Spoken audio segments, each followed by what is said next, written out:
So the title of my book is Fidgety Fish. The author is Ruth Galloway, and she was the illustrator for this book as well. The publisher is an imprint of Maggie Publications.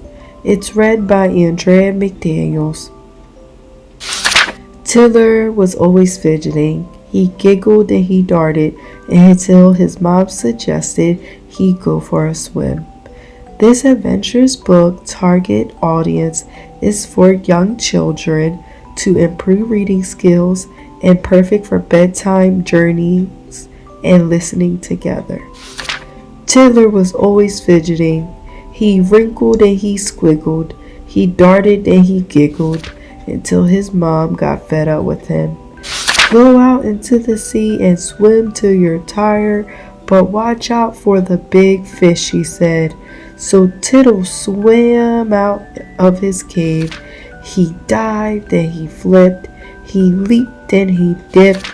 He sped faster than a rocket.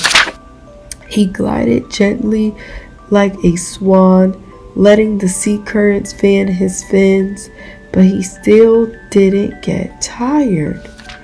There was limits and clung, and jellyfish that stung. Tiller swam towards the big red starfish and butted it gently into his nose.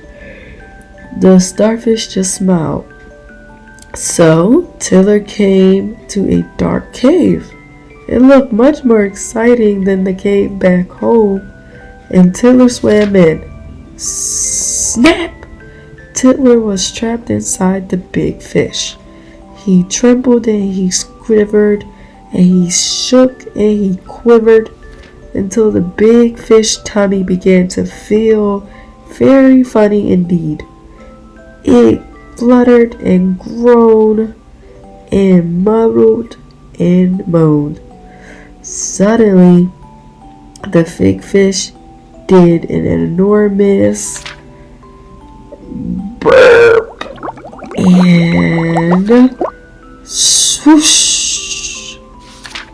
Out shot Tiller past the jellyfish and the clickety-clackety crab hiding in the weeds, past the starfish, and straight through his own front door.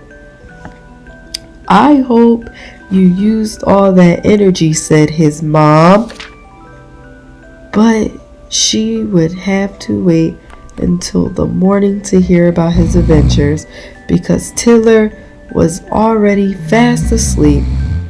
This book is a favorite with my boys, and anything to get them fast asleep is good enough for me.